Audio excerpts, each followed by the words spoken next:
Smoke continued to rise from the chimney. The cattle had fresh water. The barn had been cleaned. Meals had apparently been prepared inside the farmhouse.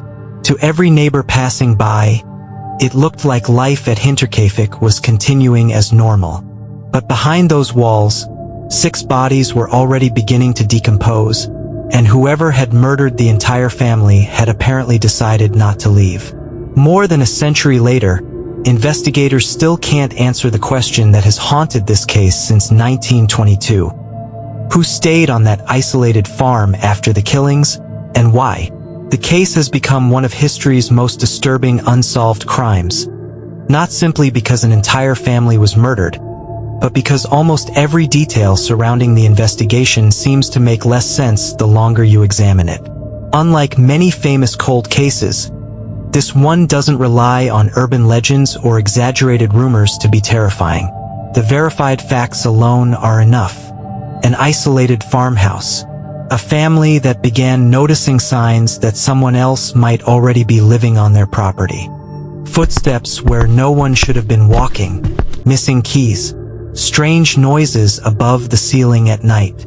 Then, without warning, 6 people disappeared from everyday life while their killer appeared perfectly comfortable remaining behind. Hinterkaifeck sat in the Bavarian countryside, surrounded by fields and patches of woodland, roughly an hour north of Munich. Even for rural Germany in 1922, it was remote. The nearest neighbors were far enough away that shouting in the middle of the night might never reach another person. Andreas Gruber lived there with his wife, Kazilia, their widowed daughter Victoria Gabriel, Victoria's 2 young children, Kazilia and Joseph, and a newly hired maid named Maria Baumgartner, who arrived on the very day the murders are believed to have taken place. From the outside, there was nothing unusual about the property. It looked like hundreds of other farms scattered across Bavaria. But inside, something had already begun to change. Days before the murders, Andreas noticed fresh footprints in the snow leading from the nearby forest directly toward the farmhouse. Curious, he followed them, expecting to find another trail leading away. There wasn't one. Whoever had approached the farm seemed to have vanished after arriving. The explanation could have been something ordinary. Wind might have erased the return tracks. Snow conditions can be deceptive. Yet Andreas reportedly believed someone had entered the property, and the feeling stayed with him. It wasn't long before other strange events followed. At night, footsteps echoed through the attic. Heavy footsteps. Not the light scratching of rodents or birds nesting beneath the roof, but sounds substantial enough to make Andreas believe another person was moving overhead. He searched the attic himself but found no one. The noises eventually stopped, only to return later. Around the same time, a set of house keys disappeared without explanation. Then tools began vanishing from the barn. None of these incidents proved an intruder was living nearby, but together they created an atmosphere of constant unease. Something or someone seemed to be moving through the farm without ever revealing itself. There was another detail investigators would later revisit. Months before the murders, the family's previous maid had abruptly quit, telling others she believed the farmhouse was haunted because of unexplained noises. At the time, those claims were dismissed as superstition. Old wooden buildings creak. Wind whistles through loose boards. Animals move inside walls. But after 6 people were found dead, investigators couldn't ignore the possibility that what she thought were supernatural sounds may have come from a very real person hiding somewhere inside the property. On March 31, 1922, Maria Baumgartner arrived to begin her first day of work. Her sister walked with her for part of the journey before saying goodbye. Neither of them could have known it would be their last conversation. What happened after sunset remains uncertain, but investigators believe the killer did not attack everyone at once. Instead, evidence suggests the victims were somehow lured into the barn individually. One by one, they entered without realizing the people before them had already been killed. Andreas was attacked first with what investigators believed was a mattock, a heavy farming tool. His wife followed. Then Victoria. Finally, 7-year-old Kazilia. Each appears to have encountered the attacker separately, preventing the family from overwhelming a lone killer. It suggests patience, planning, and perhaps intimate knowledge of the farm itself. But the violence did not end there. After killing 4 people in the barn, the murderer calmly entered the farmhouse. 2-year-old Joseph was asleep in his bed. Maria was in her room after arriving only hours earlier to begin a new job.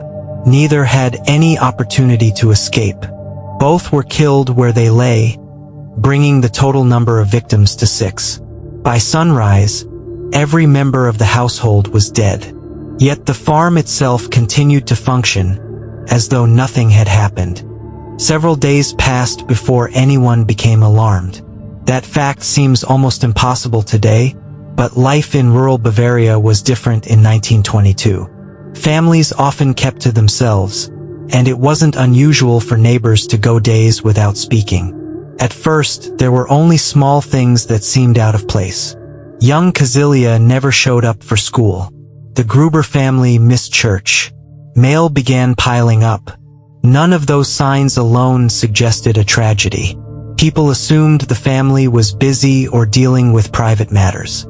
The farm remained quiet, and from a distance, it appeared occupied. Smoke continued drifting from the chimney, and the livestock could still be heard inside the barn. If anything, it looked as though someone was carrying on with the normal routines of farm life. One unexpected visit would later become one of the eeriest parts of the entire timeline. Traveling mechanics arrived at Hinterkaifeck to repair a food chopping machine. They knocked and called out but received no answer.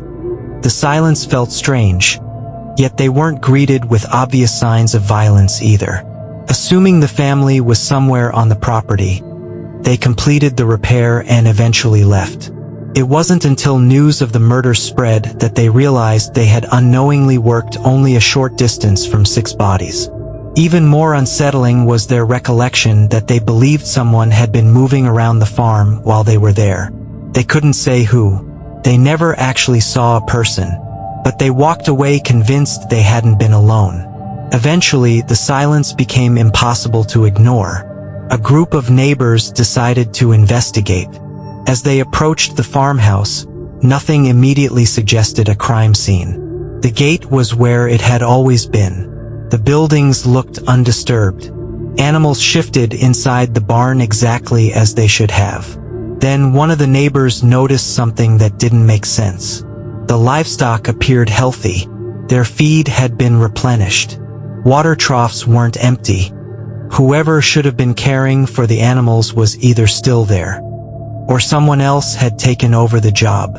It was a thought no one wanted to entertain. When they entered the barn, they found 4 bodies partially covered with hay. For several moments, no one could even process what they were seeing. Andreas Gruber lay among the dead, along with his wife Kazilia, their daughter Victoria, and 7-year-old Kazilia. Someone then realized that 2 members of the household were still missing. The search continued inside the farmhouse, where Maria Baumgartner was found in her room, murdered on the very first day of her new job. In another room lay 2-year-old Joseph, still in his crib. Every member of the family had been killed. There were no survivors to explain what had happened during those final hours. As horrifying as the murders were, investigators soon encountered details that transformed the case from a brutal homicide into something almost impossible to comprehend. The animals hadn't simply survived on their own. They had been properly fed. Their stalls had been cleaned. Fresh water had been provided. Inside the house, there were signs that food had been prepared after the murders. The fireplace had been used. Smoke had continued rising from the chimney. Every indication suggested that someone remained on the property for at least a day, and possibly several days after killing the entire household. It wasn't the behavior of someone desperate to escape. It was the behavior of someone who felt comfortable enough to settle in among the dead. That single fact continues to disturb investigators more than a century later because it defies ordinary criminal behavior. Police launched what became one of Bavaria's largest murder investigations, but almost immediately, they faced a problem that would haunt the case forever. By modern standards, the crime scene was hopelessly contaminated. Curious neighbors wandered through the farmhouse before investigators finished documenting it. Reporters entered rooms where evidence should have remained untouched. Furniture was moved. Objects were handled. Even some of the victims were disturbed before forensic examinations could be completed. Today, investigators protect crime scenes with strict procedures because even the smallest piece of evidence can solve a case. In 1922, those standards simply didn't exist. If the killer left fingerprints, footprints, or other critical clues, many of them were almost certainly destroyed within hours of the bodies being discovered. As detectives reconstructed the family's final weeks, they kept returning to the same unsettling incidents reported before the murders. The footprints that seemed to appear out of nowhere, the footsteps in the attic, the missing keys, the disappearing tools. Viewed separately, each event could have an innocent explanation. Together, they painted a much darker picture. Investigators began considering a possibility that sounded almost unbelievable. What if the killer hadn't arrived on the night of the murders at all? What if they had already been living somewhere on the property, hidden in the attic or another rarely visited space, quietly observing the family for days or even weeks? There was never enough evidence to prove that theory, but there was never enough to dismiss it either. That theory also explained something investigators couldn't otherwise understand. The victims had not rushed into the barn together. They entered one at a time, suggesting the killer knew exactly how the family reacted to unusual noises or calls for help. Someone unfamiliar with the farm would have had to rely on luck. Someone who had spent days secretly watching the household would know their routines almost perfectly. They would know who usually investigated strange sounds first, who followed afterward, and how long they had before someone else became suspicious. Whether that theory is true remains unknown, but it continues to be one of the most chilling explanations because it turns every strange incident before the murders into part of a deliberate plan rather than a series of coincidences.